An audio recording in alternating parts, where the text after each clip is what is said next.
Lideramos el camino de la opinión pública y buscamos que la cultura del debate alcance consensos y soluciones a los problemas de nuestro país.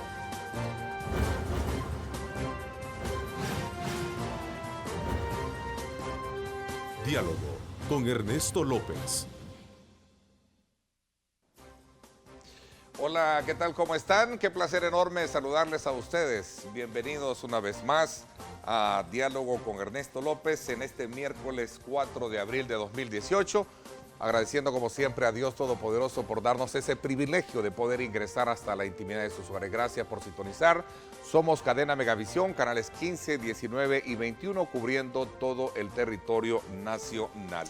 Esta mañana acá en nuestros estudios nos acompaña la señora embajadora de los Estados Unidos en nuestro país, Jean Mace, con quien vamos a tratar diferentes temas relacionados con la cooperación entre ambas naciones, sin dejar de lado algunos aspectos, por supuesto, de la realidad del país que también preocupan no solo a las naciones estadounidenses, sino que también a los salvadoreños. Así es que, embajadora, le doy la más cordial bienvenida. Gracias por acompañarnos. Bueno, buen día a todos que están escuchando y gracias por la invitación.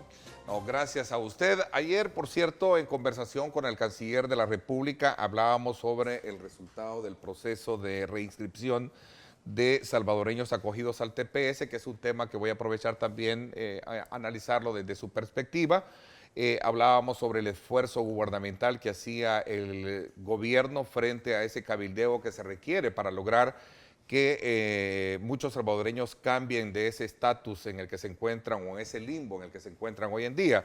Se trata obviamente, embajadora, amigos televidentes, de un tema complejo porque no solo pasa por establecer programas asistenciales de parte del gobierno salvadoreño, sino también de una estrategia que busque acompañar ese cabildeo entre la administración Trump y el Congreso estadounidense, que permita obviamente la estabilidad, sobre todo también un paso legal para estas familias que penden ahora de este programa que está pues prácticamente ya por concluir. Así es que vamos a hacer hoy un análisis pertinente sobre este tema y otros que tienen que ver con la preocupación del gobierno estadounidense por detener el flujo migratorio, combatir la pobreza y la violencia, la corrupción, la narcoactividad, entre otros males que aquejan a la región centroamericana. Así es que desde ya les invito también a ustedes que participen, @diálogo21, @Neto López Radio, son las dos cuentas en Twitter que estarán disponibles para que ustedes participen. Megavisión Go para que usted nos sintonice en cualquier lugar del mundo y por supuesto nuestra cuenta en Facebook que está disponible para que usted nos sintonice si piensa desplazarse en cualquier lugar a través de su teléfono móvil. Embajadora, bueno, nuevamente gracias por acompañarnos. Antes de entrar en estos temas, quiero a título personal, a nombre de todos los salvadoreños, felicitarla a usted por ser en muchas ocasiones llevar esa voz orquestal, esa voz promotora de la riqueza cultural, artística, turística y sin menospreciar ese potencial de energía que muchos jóvenes. La veo muy activa cuando de repente en las redes sociales, en tal escuela, en tal cantón. Qué bueno resaltar las cosas buenas que tenemos en el país. Bueno, tiene un montón de cosas buenas en este país y creo que vale la pena de destacar todas las cosas que yo tengo el honor de ver alrededor de este país. Y lo más impresionante, como siempre, es la gente de este país, los salvadoreños. Y quiero agradecer a todas las personas en la manera que están recibiéndome a todo este país. Esa la lleva a entender y comprender que se necesita de mejores apuestas para el desarrollo del país, ¿cierto? Creo que tienen todas las posibilidades aquí, tienen todos los ingredientes aquí en este país. Y la dificultad es que cuando tiene que combinar los ingredientes para armar una receta, como está haciendo en la cocina. Y por ejemplo, cuando estamos hablando sobre la inversión privada puede ser de este país o de afuera. Y recién fui a visitar El Zonte, donde eso es un buen ejemplo de desarrollo sostenible, donde tiene el sector privado que está alineado con FOMILENIO, que está alineado con las ONGs, que está alineado con todos sus componentes. Y eso es la receta que funciona en el largo plazo, cuando tiene todas las personas haciendo su parte para hacer desarrollo sostenible. Obviamente esto pasa por hacer una evaluación también de cómo está funcionando la institucionalidad en el país, que es la que recrea, es la que genera las condiciones favorables para hablar de inversión, para hablar de combate a la pobreza, para hablar de efectividad en la función pública, por generar todas estas condiciones. Usted ha sido muy enfática en destacar, por ejemplo, el esfuerzo de la transparencia, especialmente en la administración pública, que ha sido uno de los grandes males que ha golpeado fuertemente el desarrollo del país, embajador. Bueno, creo que en la administración pública, como siempre, la gente le gusta decir, en los Estados Unidos también, que, bueno, es el dinero de gobierno. Bueno, no hay dinero de gobierno, hay dinero de la gente que nosotros tenemos la responsabilidad de gerenciar. Y eso es una gran responsabilidad, de gerenciar bien el dinero de la gente. Y eso es algo que cuando alguien dice que queremos atraer la inversión, eso a veces es fácil de decir, pero también tiene que existir todos los componentes después de esta frase, queremos atraer la inversión. ¿Realmente quiere atraer la inversión? Porque tiene que mostrar una cantidad de señales y señales claras que tiene interés de atraer la inversión. ¿Hemos avanzado a qué pasos, a su criterio, en ese aspecto en particular, embajador? Creo que todavía estamos en la frase queremos atraer la inversión y todavía falta algunos pasos de realmente enviar estas señales claras que quiere atraer la inversión. ¿Hemos logrado como país en algún momento conocer y ver procesos judiciales contra aquellos que en algún momento entran en la dimensión de poder malversar o acusados de mal utilizar los fondos públicos? De alguna manera se puede pensar de que es un buen mensaje para partir hacia lo que viene hoy con esta nueva configuración de fuerzas políticas que tenemos a partir de las elecciones de diputados. Creo que en estos 2 años El Salvador está haciendo gran avances en la lucha contra la corrupción. El hecho que estamos hablando sobre eso todo el tiempo ahora, si están mirando hacia atrás, hace un par de años, eso no estaba en la conversación. Y hoy en día es casi todos los días que estamos hablando sobre eso. Eso significa que está enfrente a todas las personas todos los días y la gente quiere cambiar su país. Y la única manera es de realmente romper este ciclo de la corrupción. Y eso tiene que ser con la transparencia en un país. Eso es fundamental y esencial. Y justamente la semana siguiente hay la Cumbre de las Américas, donde todos los jefes de Estado de esta región, también de los Estados Unidos, van a estar en Perú. Y el tema central de la agenda es la lucha contra la corrupción. América Latina pasa obviamente por ese, también digamos, por ese fenómeno, por esa aura que abarca a países como de la región como el nuestro. Reconozco que el tema suena, y usted mencionaba, hoy más que nunca se está hablando muchísimo de eso, ¿no? Obviamente eso es gracias a presiones de países cooperantes como el suyo, que en algún momento la administración, por ejemplo, actual de su gobierno, dice, bueno, vamos a ayudar, pero necesitamos también que los países nos colaboren en el tema. Vamos a hablar del tema del combate de la corrupción y ya vamos a hablar del tema de la migración, que es otro de los grandes problemas que obviamente su país tiene por encima, ¿cierto? Y en este sentido, cuando hablamos tanto sobre la corrupción, hay una razón. Porque como un país que estamos contribuyendo tanto a El Salvador y también la región, nunca va a ser suficiente dinero si hay un alto nivel de corrupción. Porque nunca puede completar de una forma un vaso si todavía hay los huecos para todos los lados que diferentes personas están sacando el dinero, están sacando el agua. Y eso es algo fundamental, porque si no hay un combate de la corrupción, nunca puede tener inversión suficiente para avanzar este país. Esa es la razón que hablamos sobre eso.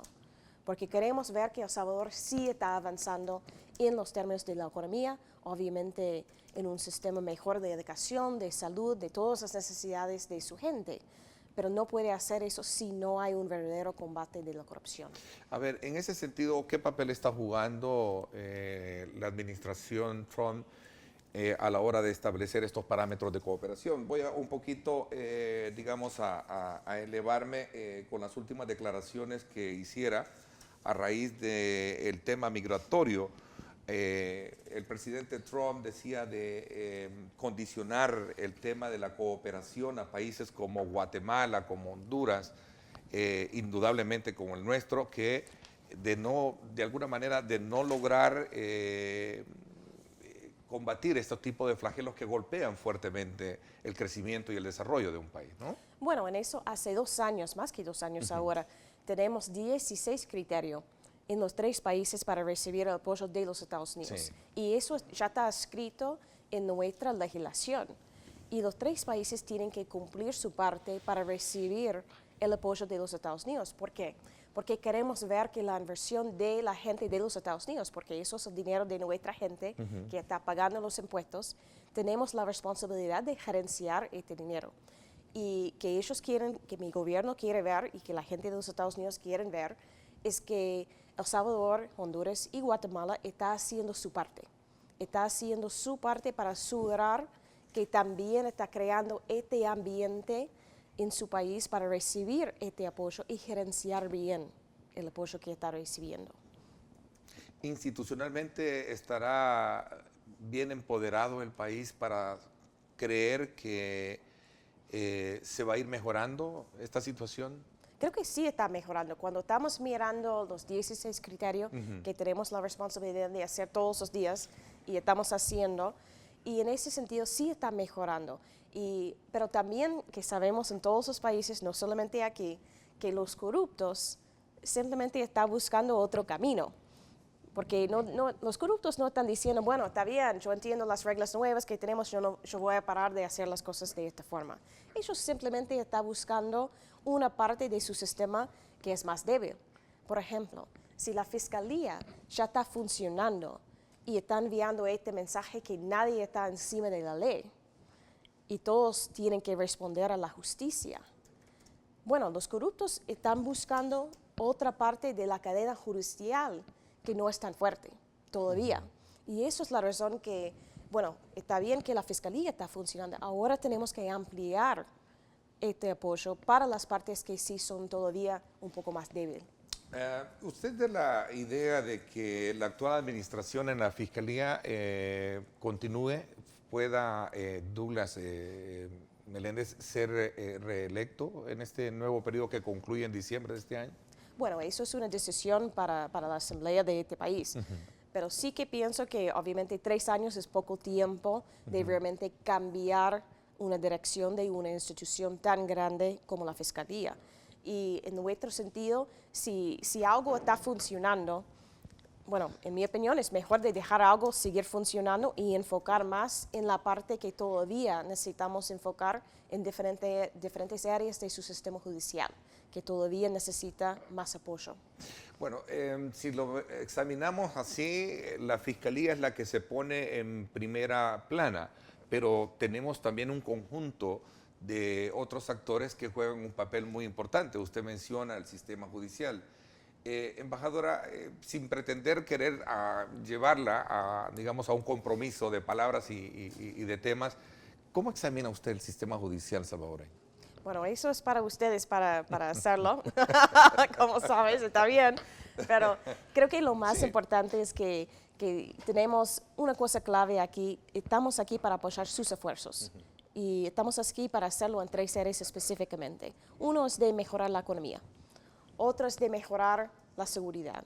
Y la tercera es fortalecer las instituciones de este país. Y sin duda, la institución judicial es una parte clave, que tiene un sistema independiente, fuerte y también que tienen otras partes de su sistema que está funcionando. Y vamos a seguir apoyando sus instituciones porque lo más importante no es que la gente tiene confianza en los Estados Unidos. Lo más importante para mí es que los salvadoreños tienen confianza en sus propios sistemas, en su propio gobierno, en sus propias instituciones, en sus propias capacidades de salir adelante. Eso es lo más importante.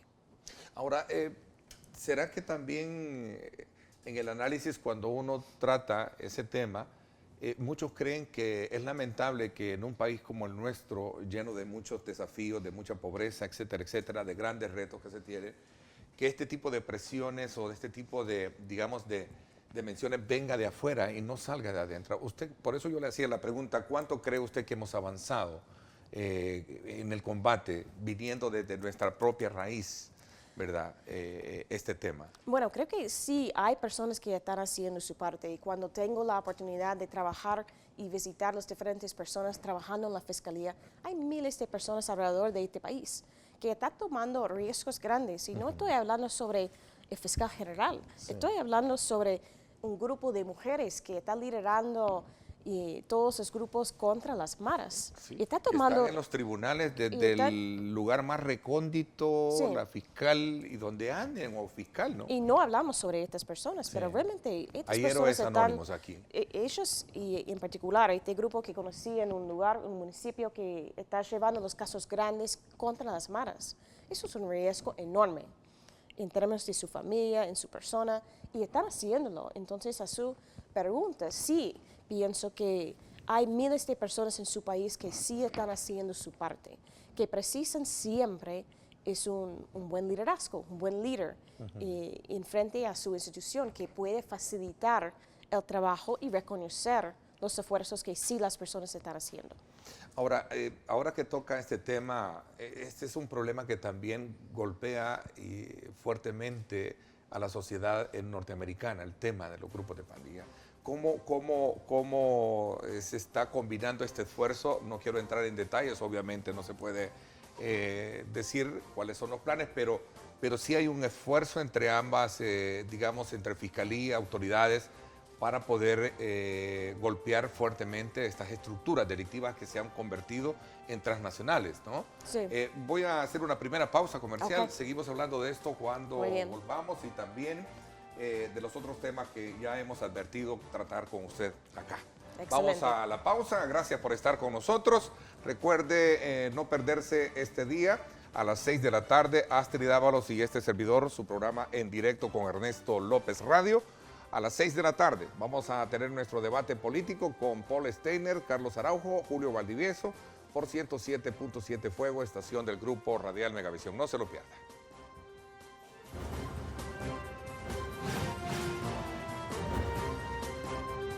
Diálogo con Ernesto López.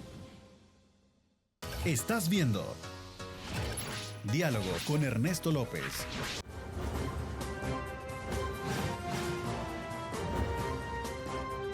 Diálogo con Ernesto López. Estrechando lazos, mejorando tu vida. AKQ DRL. Bueno, gracias nuevamente por estar con nosotros a esta hora de la mañana. Saludos muy cordiales a quienes están, desde luego, muy activos a través de las redes sociales. Vamos a procurar a lo largo de esta primera parte del programa en la que vamos a seguir conversando con la señora embajadora.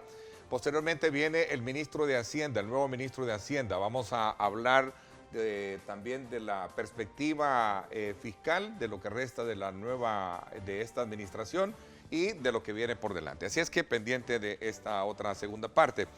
A ver, hablábamos del problema transnacional, de cómo se está manejando tanto en los Estados Unidos el tema de estos grupos delictivos como en el país. Aquí ha habido, desde luego, fuertes golpes hacia estas, digamos, estructuras. Hemos visto la operación Jaque, por cierto, ayer hubo hubo un proceso judicial ya también, una nueva audiencia y otros casos también ahí particularmente. Cuénteme, ¿cómo examinan ustedes este fenómeno que golpea a ambas sociedades? Bueno, creo que es un tema muy complejo, pero creo que es importante de destacar es tenemos una estrecha relación entre los Estados Unidos y El Salvador en el tema de seguridad. ¿Y por qué? Porque es un asunto que compartimos. Queremos mejorar la seguridad de los Estados Unidos y también aquí en El Salvador. Entonces, eso significa en el tema de las maras. Tenemos un alto nivel de cooperación. Y porque cuando hay un caso grande en los Estados Unidos, normalmente tienen vínculos aquí en El Salvador. Y al revés, cuando hay un caso grande aquí en El Salvador, ese caso normalmente tiene vínculos en los Estados Unidos. Y en este sentido, creo que es importante de explicar un poco sobre las maras y también las medidas extraordinarias. Extraordinarias, sí. Porque eso es algo bien importante de entender cuando tiene las medidas extraordinarias, que para mí en algún momento necesitamos hablar sobre medidas normales, porque estamos hablando sobre gerenciar bien el sistema penitenciario y no dejar las maras gerenciar sus operaciones desde las cárceles. Y cuando tiene estas medidas extraordinarias que aplica solamente en 6 de los 20 cárceles, y lo más peligroso, tienen la oportunidad de aislar el liderazgo de las maras. Y eso es bien importante, porque antes, y los líderes que ya están en la cárcel todavía, y estuvieron dirigiendo sus operaciones en las calles aquí en El Salvador, desde las cárceles aquí, pero está cortando las comunicaciones. Y eso significa que está aislando el liderazgo de las maras, que ellos no pueden comunicar con los miembros de las maras en las calles. Eso es bien importante y bien fuerte. Y la otra parte que estamos trabajando con ustedes es que tiene esta parte de las medidas extraordinarias de cortar la comunicación, aislar el liderazgo, pero también tiene que trabajar en la prevención. Eso es una parte, un componente, puede ser lo más importante, de prevenir los jóvenes de entrar en las maras. Entonces, una parte es aislar el liderazgo. Otra parte es de romper la fuente de los jóvenes para que están entrando en las maras. Y una tercera parte es las personas que no tienen antecedentes de crímenes violentos, que ellos tienen la oportunidad de una manera reinsertarse a la sociedad. Y hay programas como Yo Cambio que están empezando a funcionar, donde está preparando los privados de libertad que no tienen crímenes violentos, que ellos tienen la oportunidad de aprender una herramienta nueva y preparar a esta persona para entrar de vuelta a la sociedad y contribuir de una forma positiva. Entonces, todos esos componentes tienen que hacer a la vez. No tienen la opción de hacer solamente una.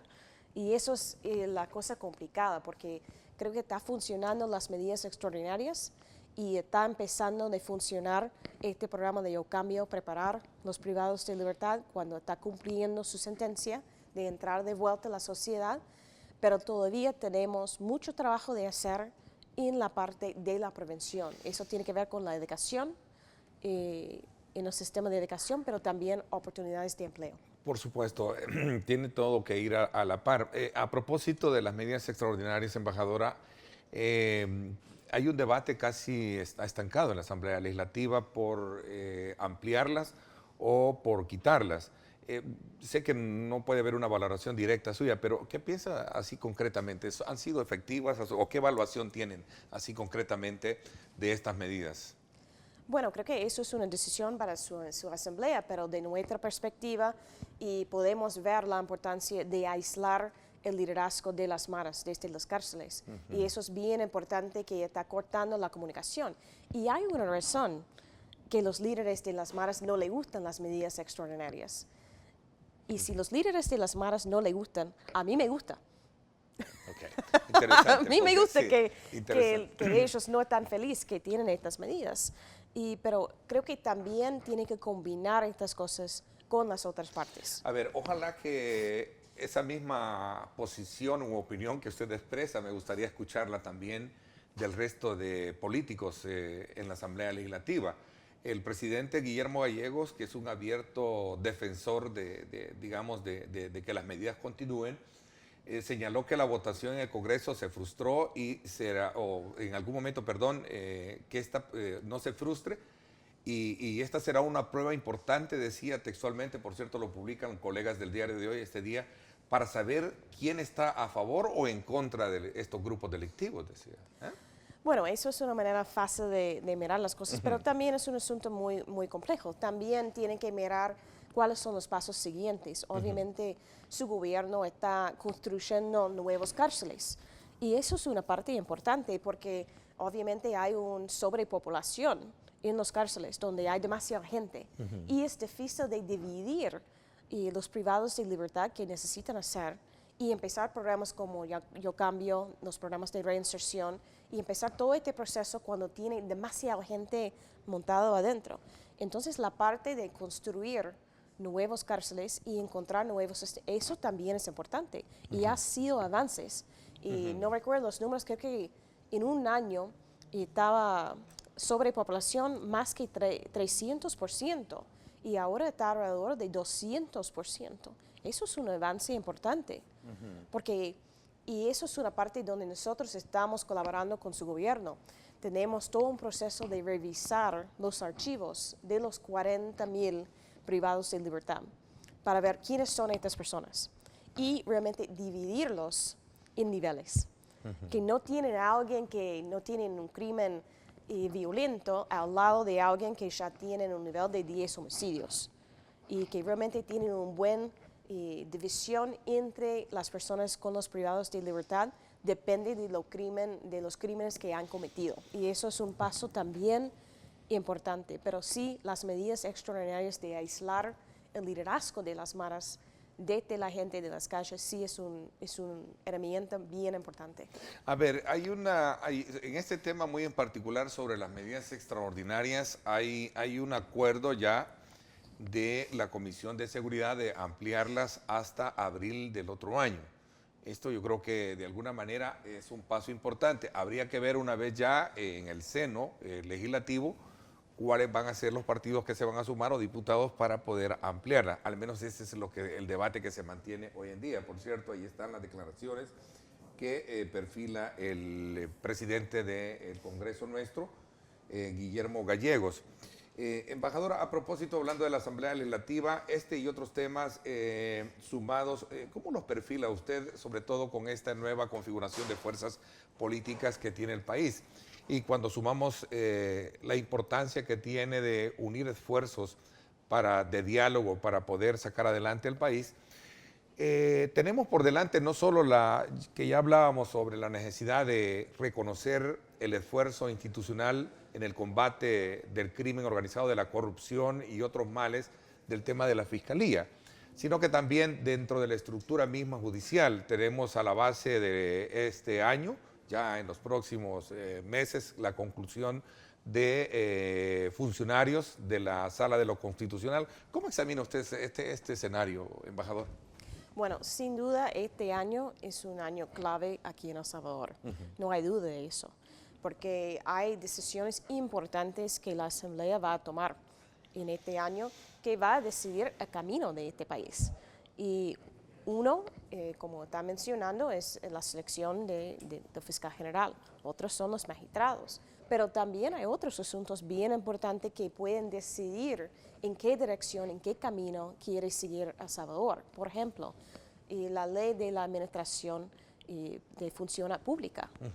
Eso es fundamental para un sistema que funciona, que alguien, que un joven que está asistiendo a la universidad puede pensar, sí, también yo puedo juntar los esfuerzos y competir para un cargo en el servicio a mi país y trabajar con el gobierno sin conocer a alguien, sin tener un miembro de familia que ya está puesta en un cargo, puesto, ¿sí? Sin pertenecer a un partido político. Yo puedo estar estudiando, recibiendo las mejores notas en la escuela y pensar que también yo puedo trabajar y servir mi país en un cargo de la administración pública, en un ministerio.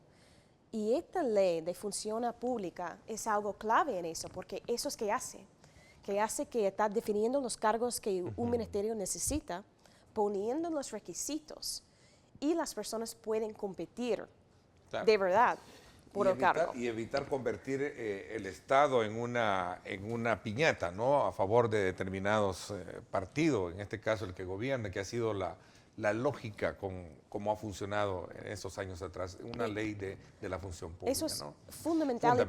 Y puede ser un cambio bien importante. Por ejemplo, puede mirar otros países, y no solamente los Estados Unidos, pero algo que creo que es importante destacar de nuestro sistema es solamente 1% de nuestros cargos en nuestro gobierno son de la política. 1%.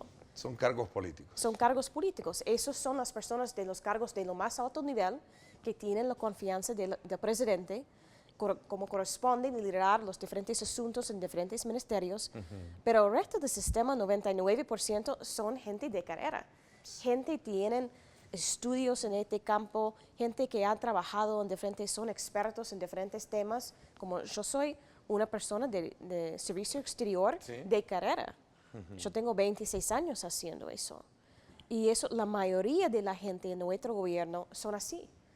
Y con eso, si tienen este nivel de personas que tienen la experiencia, los estudios de realmente hacer su cargo, eso puede ser un gran avance para cómo está funcionando sus ministerios. Ayer hablaba precisamente de ese tema con el canciller sobre los nombramientos de algunos funcionarios de gobierno que hoy con el cambio pues pasan al servicio exterior y hablábamos precisamente de la diferencia entre lo que es una carrera diplomática y lo que es una designación política como tal. Pero regresando al tema muy en concreto, este es un gran desafío, no solo la elección del nuevo fiscal para esta nueva Asamblea Legislativa. Un proceso electoral, ¿qué evaluación tiene de lo que resultó del proceso electoral y particularmente de cómo se manejaron las elecciones? También usted fue una persona muy activa como observadora junto con otro panel de diplomáticos en este proceso. En eso creo que realmente todos los salvadoreños pueden sentir orgullosos de su sistema, porque funcionó muy bien.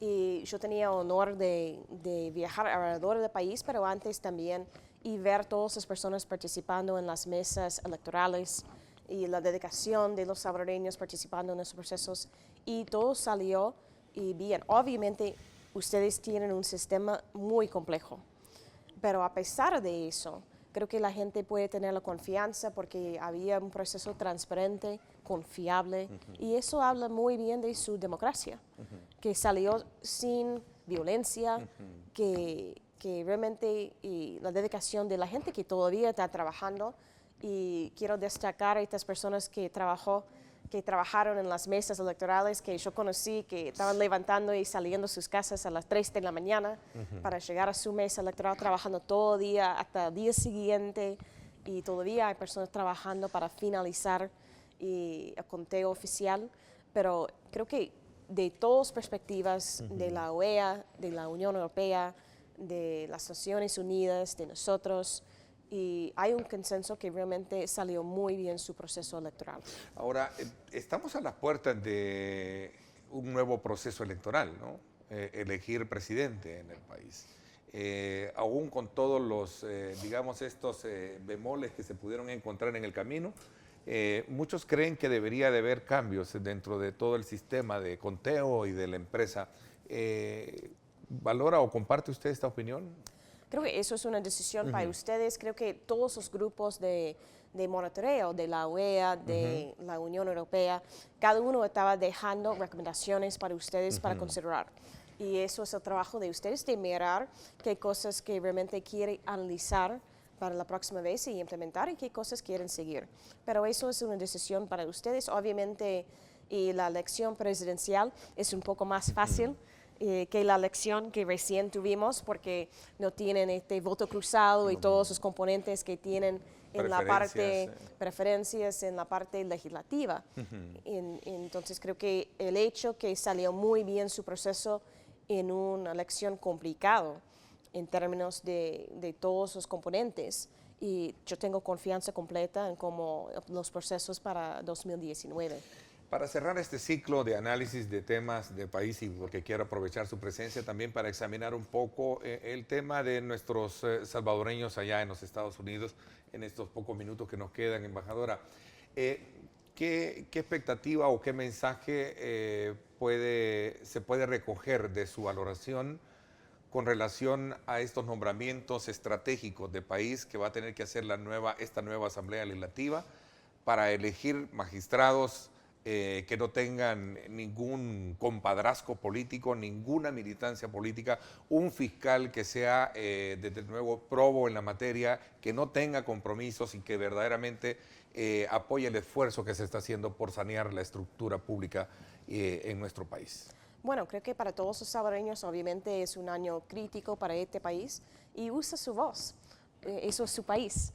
Entonces puede dejar claro a los miembros de la Asamblea y en qué dirección quiere seguir, y que quiere seguir de mover este país hacia adelante, luchar contra la corrupción, mejorar la economía.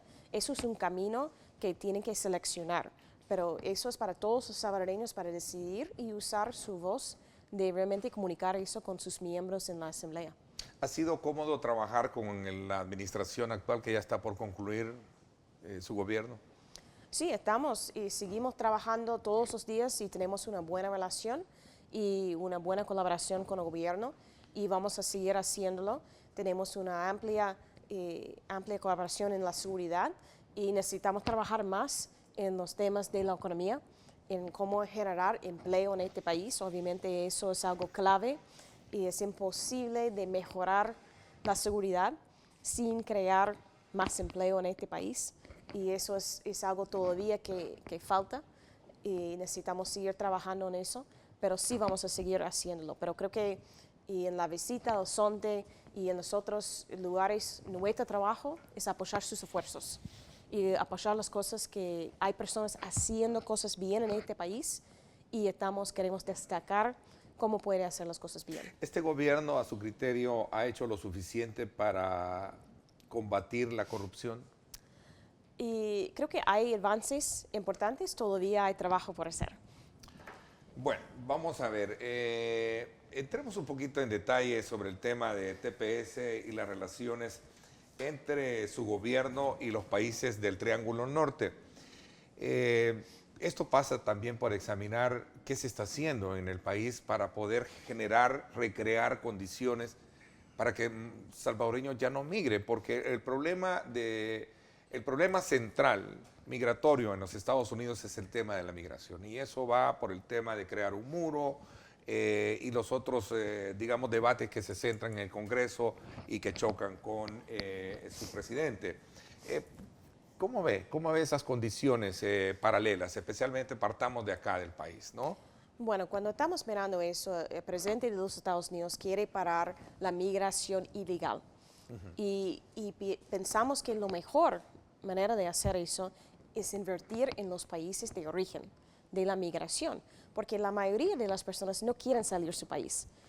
Y si es El Salvador, si es Siria, si es Venezuela, si es Honduras, si es Guatemala, la mayoría de las personas, si tienen la opción de tener un lugar seguro, con oportunidades, quieren quedarse en su propio país. Eso es general, alrededor del mundo. Y nuestro trabajo es de realmente trabajar con su gobierno y encontrar la manera de fortalecer este país. Pero la parte que tiene que tener son las oportunidades.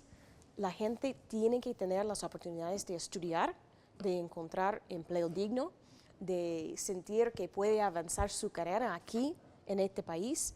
Y esas son las cosas y la razón que estamos invirtiendo tanto aquí en esta región, incluyendo en El Salvador.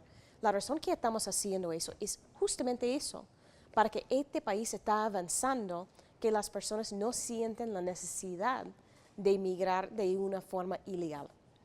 Y creo que eso es lo más importante, que crecer esta economía, encontrar todos los caminos de hacerlo. Pero eso tiene que tener el compromiso de todos, del gobierno, del sector privado, de los gobiernos cooperantes internacionales, de los ONGs. Cada grupo tiene que hacer su parte. A ver, usted me habla mucho de la zona del Zonte, ¿verdad? Wow. De la zona turística. Ya me dan ganas de hacer la propuesta. Después del programa nos vamos a surfear. ¿Me va a enseñar a surfear? Está bien, Porque la vi vamos. surfeando, ¿eh?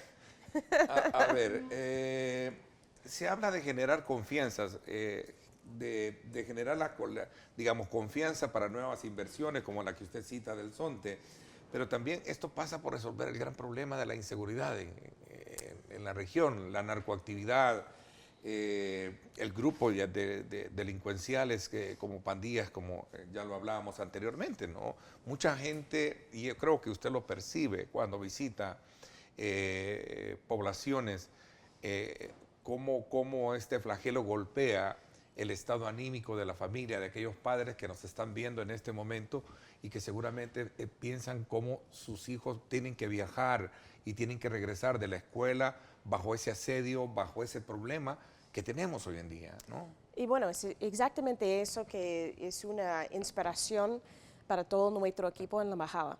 Que el hecho que tengo el honor de visitar todas estas comunidades y escuchar a la gente sobre los problemas y también el hecho que alguien no puede enviar su hijo a una escuela porque no puede cruzar esta línea porque a un lado hay una mano, a otro lado hay otro.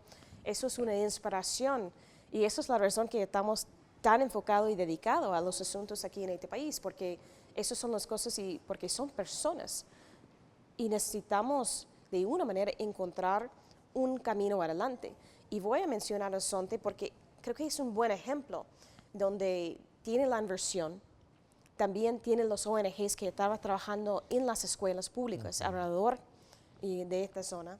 También tiene el componente de la policía, que está poniendo un nuevo puesto policial en la zona para dar más seguridad. También tiene Fomolenio, que está trabajando con las aguas negras, de armar un buen sistema para asegurar que está protegiendo el medio ambiente y toda la zona tiene agua potable. Pero eso es la parte que tiene que tener esta colaboración entre todas las partes. Y eso es la parte que, si está trabajando un gobierno y quiere atraer la inversión, tiene que tener una persona que está coordinando eso. Si yo estoy llegando diciendo que, bueno, yo quiero invertir en Zacatecoluca, bueno, debe ser una persona en el gobierno que está diciendo, ok, ¿qué precisa? ¿Cómo puedo ayudar? En vez que yo estoy escuchando que algunos inversionistas están esperando hasta 2 años, no saben cuándo van a salir los permisos, de qué lado. Eso no puede ser. Tiene que tener alguien que está realmente tratando de facilitar. Y eso no es evitar los permisos. Facilitar y los permisos de asegurar que hay tratamiento del agua, que hay inversión en la escuela pública cerca, que hay todos esos componentes que están llegando, empujando en la misma dirección. Pero creo que El Zonte es un buen ejemplo para mostrar que sí es posible. El debate se centra entre hay que controlar el tema de la inseguridad y generamos las condiciones de desarrollo y económico. Ahí hay un dilema, ¿verdad? ¿Quién es primero? Aquí que es como querer entrar en eso. Todo junto. Debe de ir todo junto, indudablemente, ¿no? Todo a la par. Sí.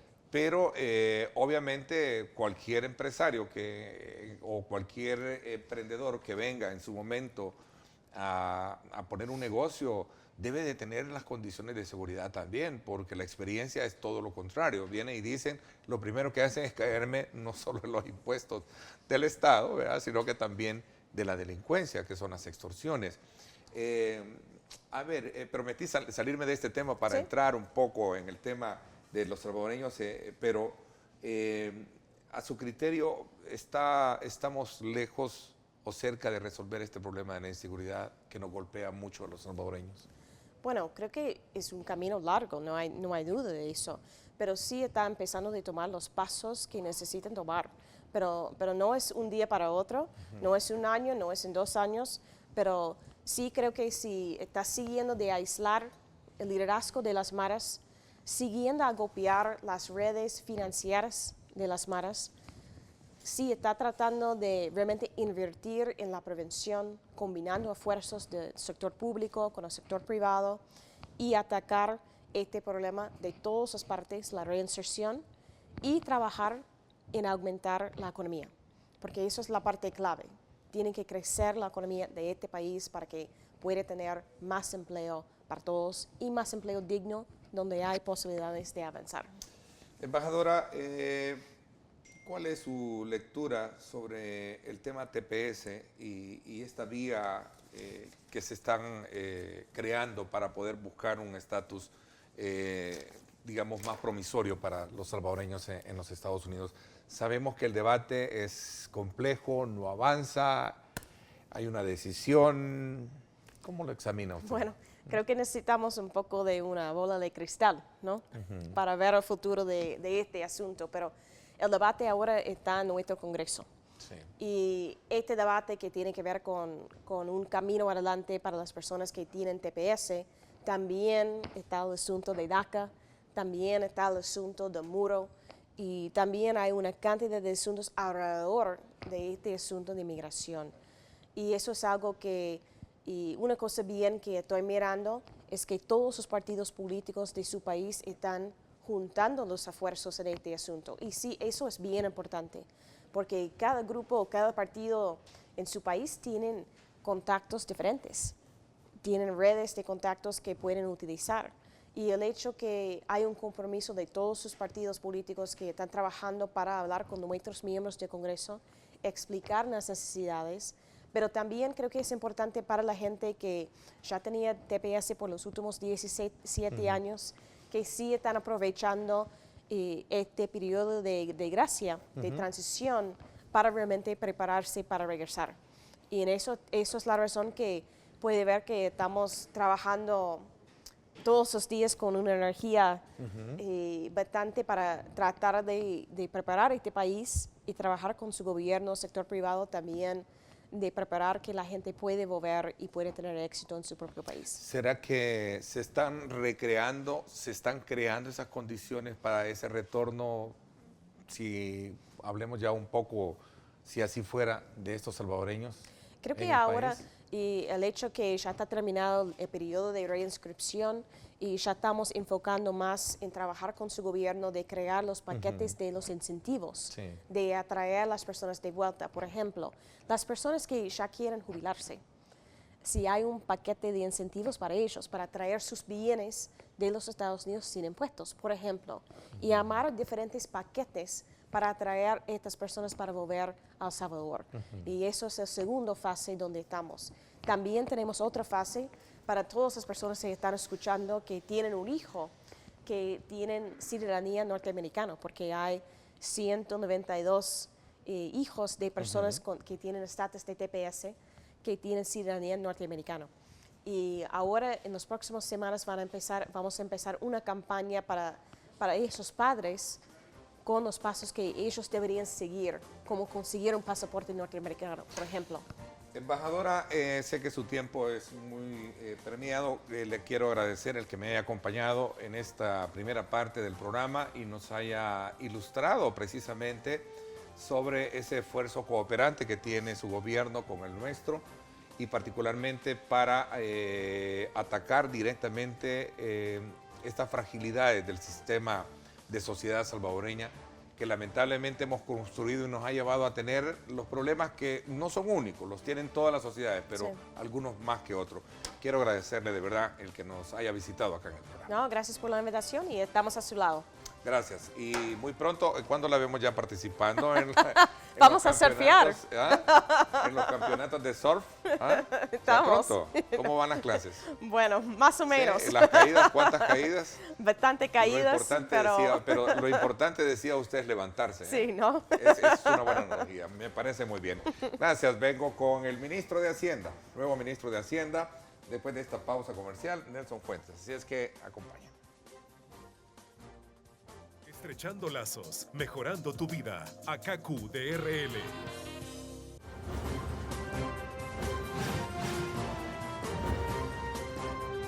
Diálogo con Ernesto López. Estás viendo Diálogo con Ernesto López.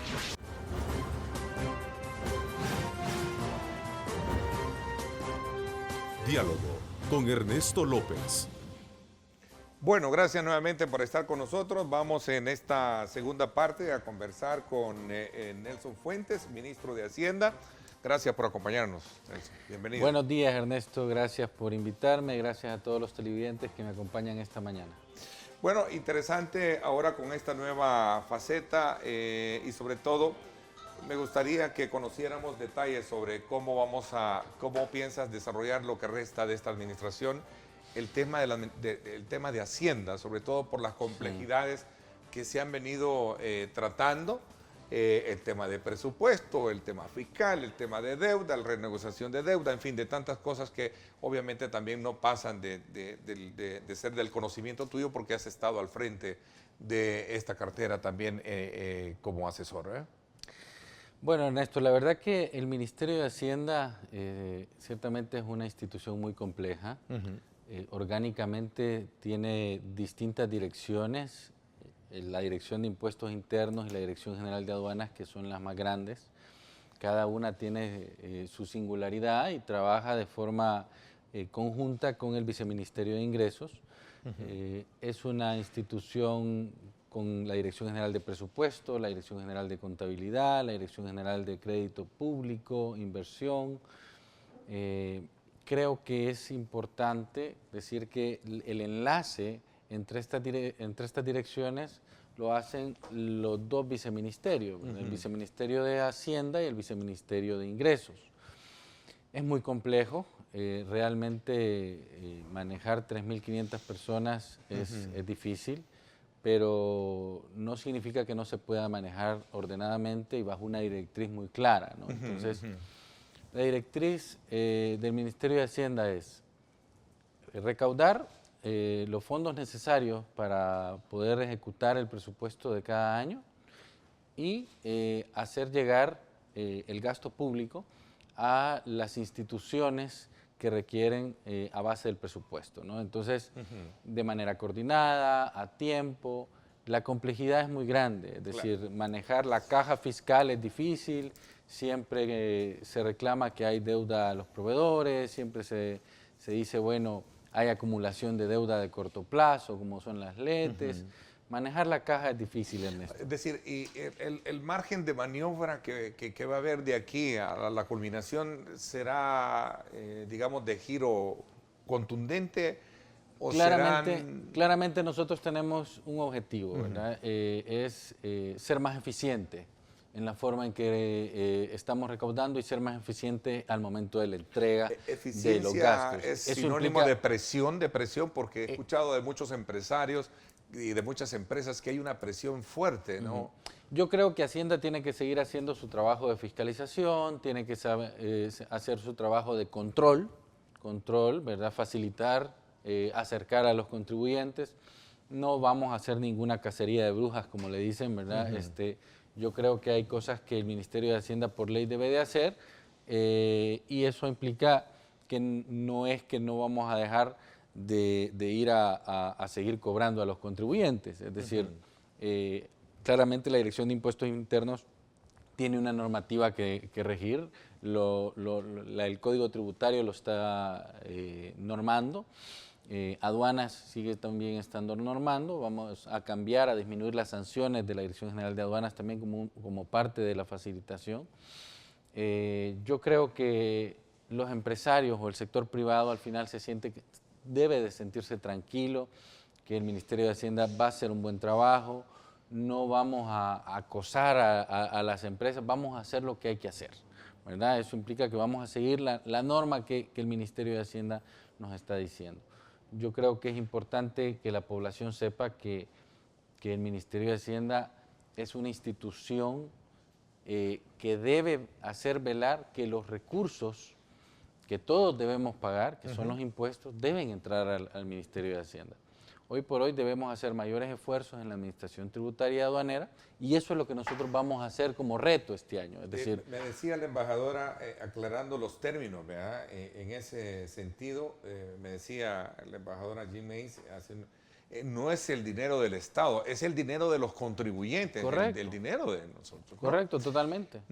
A ver, sobre la expectativa que genera un cambio tan estratégico en la administración pública, en el gobierno como tal, podría ser pensar a cualquier persona, lo podría llevar a pensar que se trata de ver un cambio radical en cómo se vería manejando esta cartera de Estado. ¿Ese es el caso específico de Hacienda? Yo creo que, bueno, la gestión del ministro Cáceres era muy particular. Claramente creo que él hizo un buen trabajo de mantener la estabilidad del país. Yo creo que nosotros debemos de estar más de frente, acercarnos a que el sector privado se sienta que tiene una persona con la cual puedan trabajar, que la sociedad sepa que al frente hay una persona que quiere recaudar sus impuestos y que quiere hacerle llegar los recursos a la sociedad, sus mismos recursos, y que Nelson Fuentes de alguna forma es una persona que viene al igual que todo el mundo de abajo, ¿verdad? Que ha crecido con esfuerzo y que tenemos más ganas de trabajar y que vamos a hacer lo posible por cumplir los retos que tenemos este año. ¿Cómo asumes los cuestionamientos que en algún momento se le hiciera a la gestión de tu antecesor, particularmente cuando se trataba de ver la consistencia de presupuestos, las designaciones de partidas y sobre todo también cuando se hablaba del tema de fiscal particularmente? El tema de renegociaciones. Hay muchos temas ahí que están sueltos, ¿no? El tema del presupuesto siempre fue complejo. Siempre fue complejo. Hay que tomar muchas decisiones, pero hay que partir de la siguiente premisa, y es que son las instituciones, cada una, la que hace su presupuesto, no lo hace el Ministerio de Hacienda. El Ministerio de Hacienda recopila lo que las instituciones llenan al momento de la formulación del presupuesto. Entonces, y aquí el primer cambio fundamental que nosotros vamos a tener, lo he mencionado antes, es el cambio del presupuesto por programas, perdón, el presupuesto por áreas de gestión, que es el que actualmente tenemos desde 1995, hasta el presupuesto por programas con enfoque de resultados. Un ejemplo de esto para que se entienda. Hoy por hoy yo, la única forma que tengo de entender el presupuesto es cuáles son las remuneraciones del sector salud, por ejemplo. Tantas. Con el presupuesto por programa yo voy a poder decir el programa de atención a vacunas. El resultado es tanto y la necesidad de financiamiento es tanto. Entonces yo voy a poder medir en el intermedio y al final de la ejecución del presupuesto si el resultado efectivamente se logró. Hoy no puedo hacer eso. Hoy no puedo decir porque no me da la capacidad del presupuesto de medir resultados. ¿Por qué? Porque es una clasificación económica, por decirlo de alguna forma, que no me da espacio. Entonces, ese va a ser el primer cambio en el presupuesto 2019 que nosotros queremos implementar. Ha sido muy difícil, porque eso implica que tienes que modificar todo el sistema de administración financiera del Estado.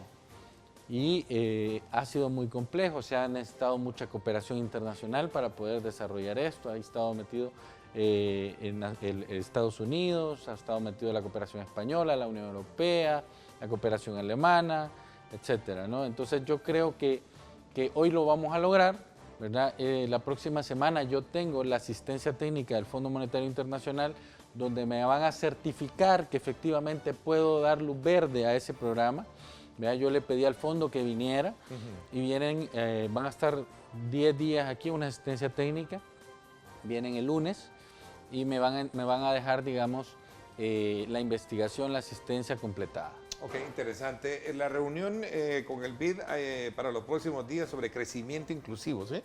Sí, bueno. Hablemos de esto cuando regresemos. Voy a hacer una pausa para que nos amplíe en qué consiste, pero todavía tengo algunos aspectos que tratar, sobre todo cuando se trata de ver aquellos aspectos consistentes para la culminación del ejercicio 2018 y sobre todo también bajo la misma mirada del cambio hacia elecciones presidenciales que puede haber ya sea para cambio de administración o continuidad de administración como tal. Voy a una pausa, gracias por estar con nosotros. Regresamos.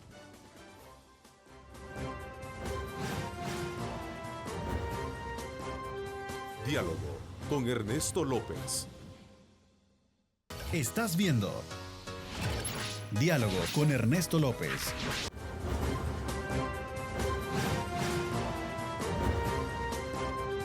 Diálogo con Ernesto López. Bueno, gracias nuevamente por estar con nosotros. A ver, fiscalmente el país concluye la actividad de este año satisfactoriamente. Viene desde luego ya en los próximos meses la discusión del 2019. ¿Cómo se replantea o cómo se plantea esta situación bajo esa nueva reto que tú asumes como ministro de Hacienda, Nelson? Bueno, la verdad que el 2018 el presupuesto prácticamente está cerrado, es decir, tenemos los ingresos completos. No creo que haya necesidad de requerir a mayor endeudamiento del que ya se aprobó en el presupuesto. Es decir, los 350 millones es un préstamo que se aprobaron inicialmente con un eurobono, con una emisión internacional. Vamos a tenerlo a través de un préstamo de apoyo presupuestario del BID, con muchas mejores condiciones, 5 años de gracia, 25 años, tasa LIBOR más 0.25, alguna cosa así, ¿no? Entonces, ciertamente va a ser mucho más económico para el país que salir al mercado internacional. Eso es lo único que nos queda pendiente de 2018. Pero la parte fiscal, lo que nosotros estamos buscando es, ya el Fondo Monetario nos dijo que tenemos un déficit fiscal bastante estable, entre 2 y 2,5, es el movimiento. La deuda pública está por debajo del 70%, ellos hablaban de 69 y tanto, yo tengo 69,3, ya con los nuevos cambios de cuentas nacionales. Hay que reconocer que nosotros medimos el sector público no financiero y no el sector público en total. Entonces, eso es lo que nos califican los organismos internacionales. Y luego hay que decir que lo que el Fondo Monetario nos dice claramente es que la deuda pública se estabiliza y ahora hay que buscar los mecanismos para disminuir la deuda pública. Tú recordarás que todos estos años hacia atrás, el enfoque ha sido cómo estabilizar la deuda pública porque crecía por el efecto de las pensiones. Entonces, después del ajuste gradual que se hizo en 2016 y 2017 y la reforma de pensiones, entonces se logra la estabilización de la deuda pública, que es lo que el Fondo Monetario presenta en sus conclusiones. Yo creo que esa es la base para iniciar el trabajo de aquí en adelante, porque estás cambiando la forma de hacer la necesidad de política fiscal que el país necesita. ¿Por qué? Porque te da espacio fiscal, que es lo que nosotros hemos buscado todo este tiempo. No se prevén cambios radicales en ese afán, en este nuevo reto que... Hoy por hoy, digamos, nosotros queremos enfocar nuestros esfuerzos en administración tributaria, reformas administrativas y en mejorar las condiciones de gasto público. Como lo he dicho el día de ayer, no creemos que en esta administración vaya a haber nuevos impuestos. Realmente, incluso el mismo Fondo Monetario considera que si hay que hacer un ajuste, el ajuste debería ser ya en la próxima administración. No en esta administración. Sí, ¿por qué? ¿Eso Porque te hace ya hay sentirte a ajuste. ti satisfecho o de alguna manera...? Yo creo que nos da un espacio para trabajar mejor con la sociedad, con ¿Qué el ajustes sector se pueden privado, hacer? con el órgano ejecutivo, porque me da un poder de decisión que yo puedo promover al presidente y al gabinete económico algunas soluciones de cómo ser más eficiente en el uso de los recursos y en la forma de recaudar. Y esta ley de responsabilidad fiscal, escuché decir en tus primeras intervenciones ya como ministro, Nelson, decirte que ibas a pedir algunas modificaciones. Claramente, ¿En qué sentido? La ley de responsabilidad fiscal, cuando la estábamos negociando, nosotros lo que hicimos fue que como procuramos que si en algún momento iba a haber esa modificación de las cuentas nacionales, no solo esta, sino también en el futuro, era necesario que al momento que se determinan las metas de balance primario, de déficit, de deuda, se dejara un apartado donde se diga que si cambian las cuentas nacionales, habrá que modificar las metas de la ley de responsabilidad fiscal, porque los ratios son distintos y lo tenemos muy claro, es decir, antes la deuda era 62% y ahora es 69%. Entonces, el ratio es diferente y para alcanzar la disminución de la deuda pública, digamos, al 50% en 10 años, entonces necesitas hacer nuevos cálculos y necesitas nuevos indicadores que progresivamente te hagan llegar a esa meta.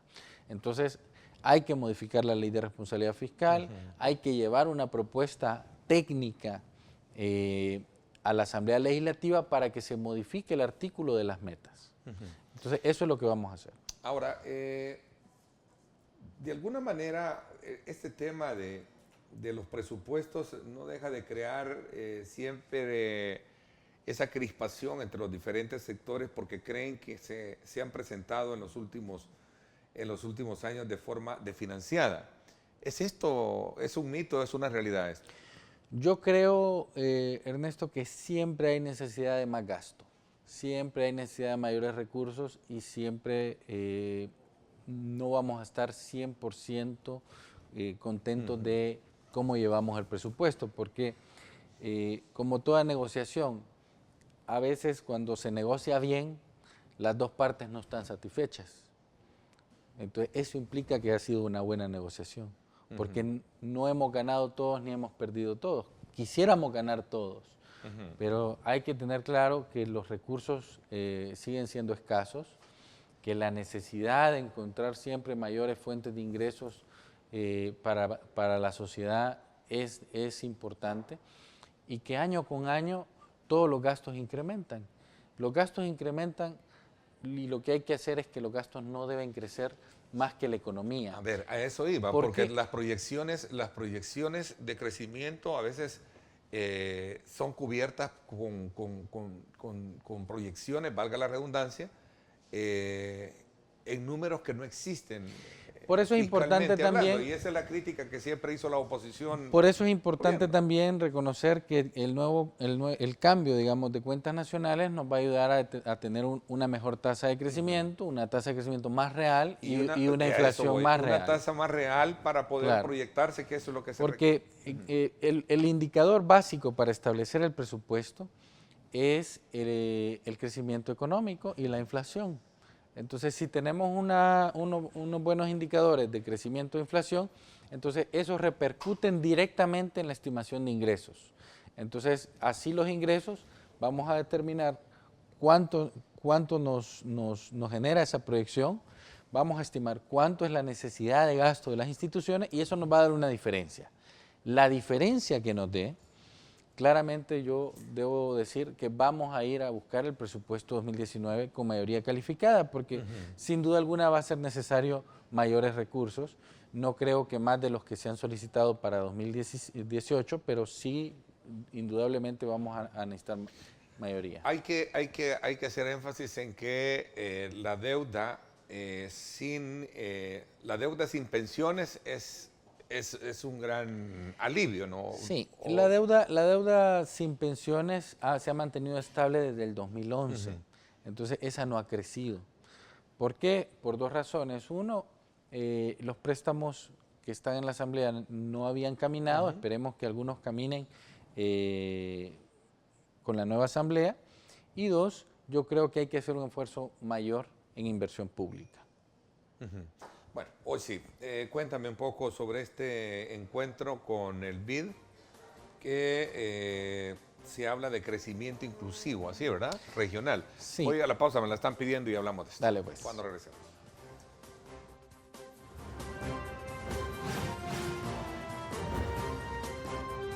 Diálogo con Ernesto López. El futuro es imaginar, es pensar en grande. Prepárate hoy. Estudia en la UFG y amplía tus oportunidades. UFG, tecnología, innovación y calidad.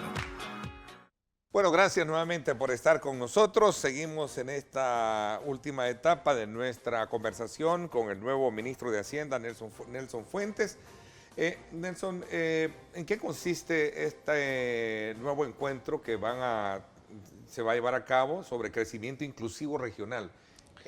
¿De qué se trata esto? Bueno, el BID ha hecho una investigación sobre crecimiento en Centroamérica y la intención es, ellos andan haciendo la presentación de este estudio por todos los países y el viernes le toca presentarlo aquí en El Salvador. Es una investigación sobre cómo debe desarrollarse un crecimiento más integral, incluidos no solo El Salvador, sino visto de forma regional.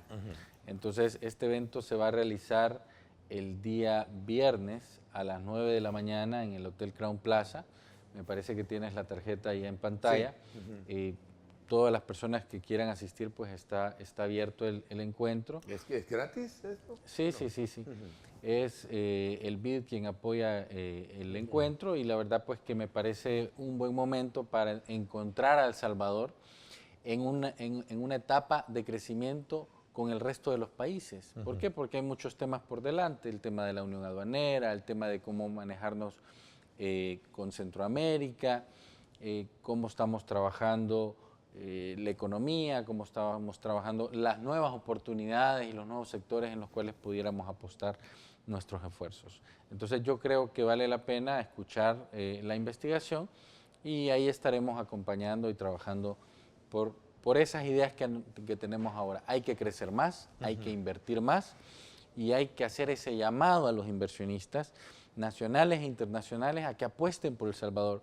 No estar esperando a que lleguemos a hacer cambios institucionales o administrativos a nivel del Estado. No, comencemos a generar inversión porque queremos trabajar por este país. A ver, pero en ese sentido, marco de lo que podría ser este encuentro regional de crecimiento inclusivo, ¿Qué condiciones también fiscales pueden haber para esa inversión? Porque en el país habría que preguntarse cómo está esa carga tributaria, que de alguna manera pues, sopesa grandemente cualquier ejercicio de desarrollo. Yo creo que, bueno, hoy con el nuevo sistema de cuentas nacionales, la carga tributaria se acerca al 18%, está por encima del promedio, pero eso no cambia nada la necesidad de los recursos. Por eso insisto que el esfuerzo que debe hacer Hacienda es mayor, no solo por decir que la carga es 18%, sino por el hecho de que debe haber un esfuerzo adicional y eso implica tecnología, modernización. Yo había mencionado que va a haber un anteproyecto de ley para el proyecto de facturación electrónica. Este proyecto lo que busca es acercar al fisco, al gran empresario, para que haya una relación más directa entre el momento que se causa el impuesto, ¿no? Entonces, la tecnología nos va a hacer llegar el momento en que está facturando al fisco el impuesto. Entonces, eso es mucho más fácil. Yo creo que el empresario debe saber que nosotros vamos a trabajar bien y que queremos trabajar de la mano con todos, ¿verdad? Y que eso nos va a acercar también al diálogo con los partidos políticos para que podamos avanzar. Así es, entiendo que vas a buscar negociar acuerdos, ¿no? Bueno, el presidente nos ha autorizado al gabinete la negociación de diálogo fiscal por la estrategia de financiamiento de mediano plazo. Eso implica varios puntos, ¿verdad? El primero, que ya lo hablamos en su momento va a haber la necesidad de negociar el presupuesto 2019, sería allá por septiembre. También está la negociación de las letras del Tesoro, que nosotros debemos cumplir la ley de responsabilidad fiscal, pero esto depende de dos órganos. Para cumplirlo hay que pagar el segundo tramo del pago de las letes, que en ese momento eran 650 millones los que eran el tramo 2, y creo que es necesario hacer que esa deuda de corto plazo se haga de largo plazo. La caja fiscal tiene 3 compromisos. Los compromisos del ejercicio fiscal anterior, del presupuesto de 2017, el ejercicio de 2018 y el pago de las letes. Hay que oxigenar la caja. Entonces, alguno de estos 3 hay que comenzar a oxigenar. Entonces, las letes no deberían generar presión a la caja y deberíamos de mandarlas a largo plazo. Y el tercer punto de la estrategia de financiamiento es el pago de los eurobonos, salud, gracias, el pago de los eurobonos de 2019 a 2024, que son 2.200 millones, que lo que se necesita es una estrategia de negociación, de reestructuración, de manejo de pasivos con los bancos internacionales para vender esa deuda y pagar la vieja deuda. Entonces, eso hay procedimientos legales en Estados Unidos, nuestros despachos en Estados Unidos, pues, conocen muy bien la materia, se hace en el mercado internacional, totalmente transparente y bajo una licitación que nosotros llevamos con los bancos. A ver, aprovechando ya estos minutos, ¿cuál es la expectativa de recaudación que se tiene para este año y sobre todo bajo el ejercicio pasado? Yo quisiera aprovechar, bueno, hoy estamos creciendo al 10%, Ernesto. Creemos que es una buena tasa, también la amnistía fiscal nos está dando ingresos, hemos recogido 97 millones en total, incluyendo el año pasado y este, ¿no? Y eso nos está ayudando, digamos, a la caja, como te decía. El impuesto sobre la renta, yo quiero invitar a todos los contribuyentes a que se acerquen al fisco, tengamos cultura tributaria y vayamos a pagar nuestros impuestos como lo debemos hacer para el bien de toda la sociedad. Eso implica que crezcamos. Hoy por hoy solo tenemos 30 millones de declaración de impuestos sobre la renta y lo que nosotros andamos buscando es llegar más o menos a 400 millones. Eso es lo que debemos terminar al final de este mes. O sea, que se acerquen y que no esperen a última hora los contribuyentes para pagar el impuesto sobre la renta. Vamos, hagámoslo con tiempo, no esperemos a que Ojalá y el sistema no se nos vaya a caer los últimos 2 días. Sí, es por- decir, por- cosas que por puedan todo el mundo pasar que por, se por va- saturación, ¿no? Saturación, sí. Por eso ¿Cuándo es el último día para la declaración? el fin de mes. Fin de mes, Fin de ¿verdad? mes. Entonces, creemos que es importante que los contribuyentes se acerquen con tiempo. A final, nosotros tenemos una estimación del impuesto sobre la renta de más o menos 1.770 millones, que es lo que esperamos recaudar al fin del año, pero a fin de este mes quisiéramos tener casi los 400 millones de impuestos sobre la renta. Es decir, el periodo para presentar la declaración de renta finaliza el 30, El 30 de abril, correcto. Eso es bien importante tenerlo presente Sí. para evitar atrasos, para evitar atascamientos Sí, y sobre todo también para no tener una multa, ¿verdad? Así Correcto. es, para que no caer en multa. hoy por hoy, debo decirte, 32.2 millones es lo que hemos lo que tenemos de declaración de impuestos sobre la Lo renta. que se ha recaudado hasta ahorita. Sí, nos falta mucho por llegar. Y la expectativa son, ¿no ves? Son 400 para este 400. mes. Y O sea, estamos en 32. Sí, o sea, falta. vamos los contribuyentes a pagar impuestos. O sea, contribuyamos a una cultura tributaria. A nadie nos gusta pagar impuestos, pero nos debería de gustar por el bien de la sociedad. Es decir, hagamos un buen gasto público, que se vea reflejado los ingresos y los gastos. Nelson, y con esa confianza también de llamarte así, como ahora como ministro también ya de Hacienda, quiero desearte el mejor de los éxitos en esta nueva tarea, en este nuevo reto profesional que sé que muy bien te distingue porque has estado muy de cerca trabajando y conociendo técnicamente lo que significa el manejo de las finanzas públicas en el país. Gracias, Ernesto.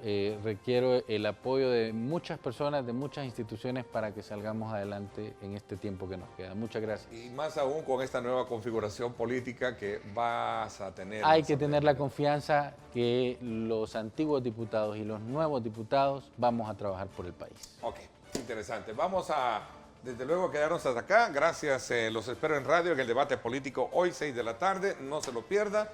Pásenla bien y como siempre recuerden lo más importante, amar a Dios sobre todas las cosas. Lideramos el camino de la opinión pública y buscamos que la cultura del debate alcance consensos y soluciones a los problemas de nuestro país.